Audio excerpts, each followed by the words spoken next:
एक 17 साल की लड़की जिससे उसकी भाभी अपने पति के जाने के बाद रोज तेल क्यों मंगवाती थी और फिर उसे लेकर अपने कमरे में चली जाती थी, फिर घंटों बाद लंगड़ाते हुए निकलती थी। ये सिलसिला कई दिनों तक चलता रहा। फिर लड़की को हुआ अपनी भाभी पर शक और उसने अपने भाई को बुला लिया। उसकी भाभी की जो असलियत सामने आई उसे देखकर सबके होश उड़ गए। आइए जानते हैं लड़की की भाभी अपने पति के जाने के बाद तेल का क्या करती थी, वो किस किस से घंटों मिलती थी और रोज क्यों लंगड़ाकर चलती थी। नमस्ते दोस्तों, आपका स्वागत है मेरे चैनल जूही की कहानी पर। आज मैं आपके लिए लेकर आई हूँ मेरी लंगड़ी भाभी। तो चलिए शुरू करते हैं। मेरा नाम साक्षी है। उस समय मेरी उम्र 17 साल थी और मैं राजस्थान के जोधपुर शहर के एक शांत मोहल्ले में रहती थी। मैं 12th कक्षा की छात्रा थी और मेरा जीवन स्कूल, किताबों और अपने छोटे से परिवार के इर्द गिर्द घूमता था। मेरे परिवार में मैं, मेरी छोटी बहन तान्या और मेरे बड़े भाई अभय थे। अभय भाई 29 साल के एक स्थानीय टेक्सटाइल फैक्ट्री में सुपरवाइजर थे। उनका काम कठिन था और वे अक्सर देर रात तक फैक्ट्री में रहते थे, जहां कपड़ों के ऑर्डर और मशीनों की देखरेख उनकी जिम्मेदारी थी। 3 साल पहले उनकी शादी राधिका भाभी से हुई थी। राधिका भाभी 27 साल की बेहद सौम्य और देखभाल करने वाली थी। हमारी माँ का देहांत मेरे बचपन में हो गया था और पापा एक कारखाने में हुई दुर्घटना में चल बसे थे। तब से अभय भाई ने हमें अपने बच्चों की तरह पाला था। राधिका भाभी हमारे लिए माँ की तरह थी। वे घर का हर काम संभालती थीं और मैं और तान्या उनकी मदद करते थे। तान्या 15 साल की थी और 10th कक्षा में पढ़ती थी। उसका स्वभाव चंचल था, लेकिन हाल के कुछ महीनों में वह चुप और उदास रहने लगी थी। मैंने कई बार पूछा, लेकिन वह बात टाल देती थी। भाभी के साथ मेरा रिश्ता गहरा था। हम किचन में काम करते टाइम घंटों बातें करते रहते। भाभी की हंसी और उनकी छोटी छोटी कहानियां मुझे सुकून देती थीं।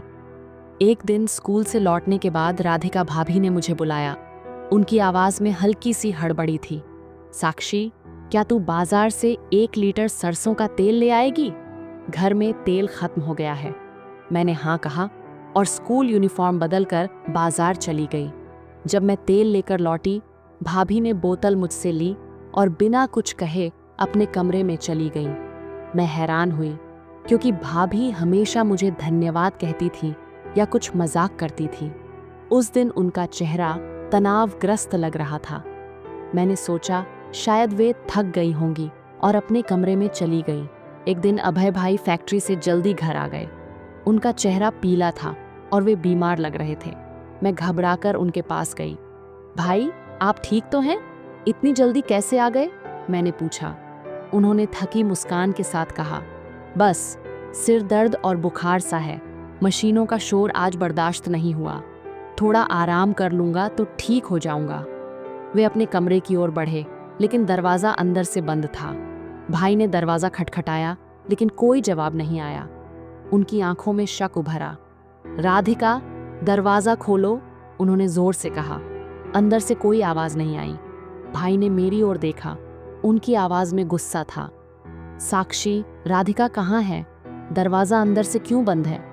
मैं घबरा गई। भाई, भाभी तो कमरे में ही थी। मैंने अभी तेल दिया था, शायद सो गई होंगी, मैंने हड़बड़ाते हुए कहा। भाई ने जोर जोर से दरवाज़ा पीटना शुरू किया। राधिका, दरवाज़ा खोल, मैं बीमार हूँ, मुझे आराम करना है। उनकी आवाज़ में गुस्सा बढ़ता जा रहा था। मैंने उन्हें शांत करने की कोशिश की। भाई, आप बरामदे में बैठिए, मैं देखती हूँ। मैंने दरवाज़ा खटखटाया और कहा, भाभी प्लीज़ दरवाज़ा खोल दो। भाई की तबीयत ठीक नहीं है। लेकिन अंदर कोई हलचल नहीं थी। मैं भाई के पास लौटी। उनका चेहरा गुस्से से लाल हो रहा था। साक्षी, ये क्या तमाशा है? राधिका हर समय यही करती होगी और तुम दोनों बहनों को मैंने उसकी जिम्मेदारी दी थी। मैं डर गई। भाई, आप मेरे कमरे में आराम कर लीजिए, तान्या भी तो सो रही है। भाभी शायद सचमुच सो गई होंगी, मैंने कहा। भाई ने गहरी सांस ली और मेरे कमरे में चले गए। भाभी का कमरा खुला। राधिका भाभी लंगड़ाते हुए बाहर निकली। उनके चेहरे पर घबराहट थी और उनकी साड़ी थोड़ी बिखरी हुई थी। भाई ने उन्हें देखा और चिल्लाए, ये क्या नाटक है राधिका? कमरा अंदर से बंद क्यों था? मैं बीमार हूं और तुम्हें मेरी परवाह नहीं। भाभी की आंखें नम हो गईं। अभय, मैं बस थोड़ा थक गई थी, सो रही थी, उन्होंने हकलाते हुए कहा। भाई ने सख्त लहजे में कहा, मैंने तुम्हें अपनी बहनों की जिम्मेदारी दी थी। मेरी गैर मौजूदगी में क्या क्या चलता है यहाँ? मैं बीच में आई। भाई प्लीज़, भाभी हमारा बहुत ख्याल रखती हैं, शायद उनकी तबीयत ठीक नहीं है। भाई ने मेरी ओर देखा, फिर चुपचाप अपने कमरे में चले गए। भाभी ने मुझे गले लगाया, उनकी आंखों में आंसू थे।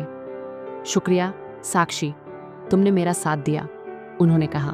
मैंने हंसकर कहा, अरे भाभी, शुक्रिया की क्या बात, चलिए किचन में कुछ बनाते हैं। लेकिन भाभी ने अजीब जवाब दिया, साक्षी, मैंने तेल का खाना बना लिया, तुम पढ़ाई करो।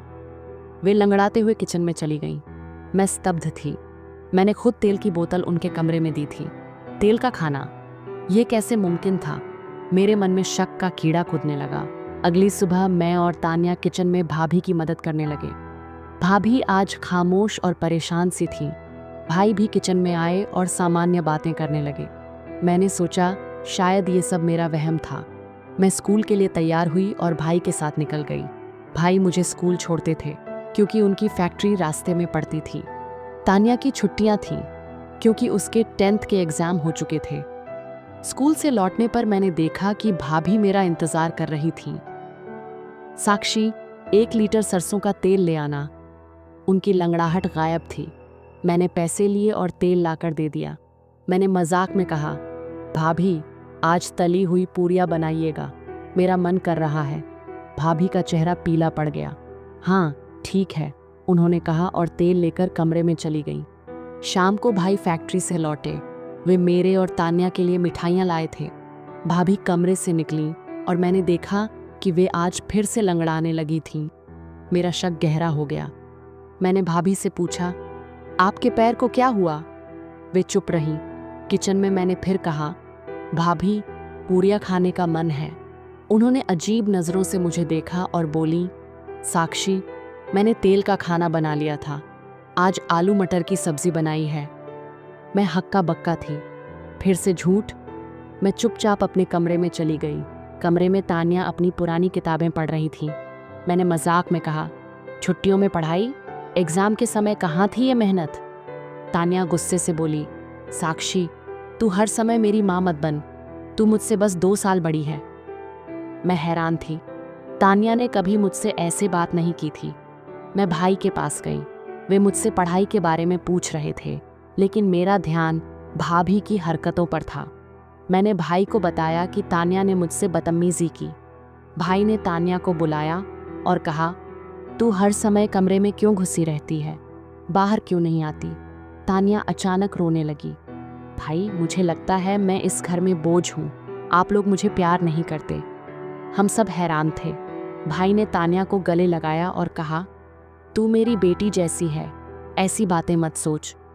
भाभी को बुलाकर भाई ने पूछा, राधिका, तान्या घर में रहती है, फिर इतनी चिड़चिड़ी क्यों है? भाभी का चेहरा सफ़ेद पड़ गया।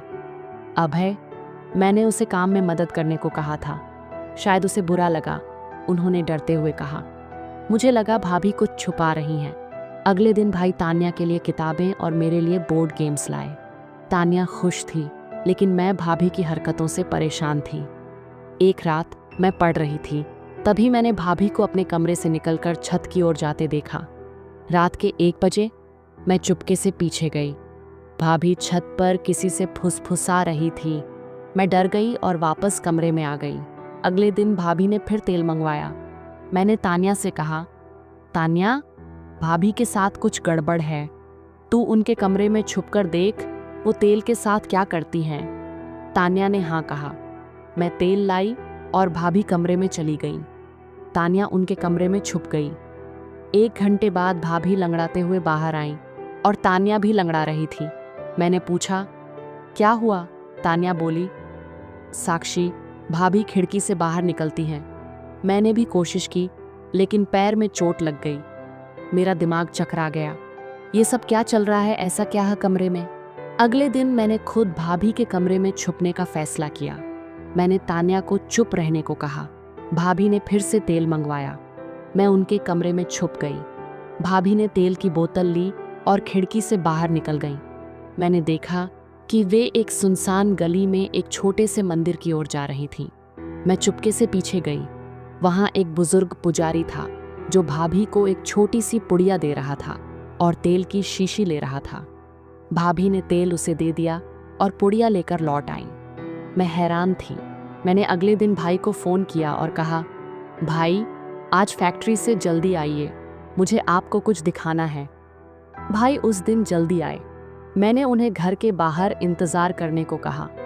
मैंने भाभी को उस दिन भी तेल दिया और वे कमरे में गईं। मैंने भाई को बुलाया और कमरे की खिड़की दिखाई। भाई ने बाहर देखा, भाभी उस गली में थी। हम सब उनके पीछे गए। पुजारी ने भाभी को ताबीज़ दिया। भाई गुस्से से बोले, राधिका ये सब क्या है? भाभी डर गई और रोने लगी। अभय, मैं तुम्हें सब कुछ सच्ची सच्ची बताती हूँ। मैं तुम्हें अपने आप से दूर नहीं होने देना चाहती थी।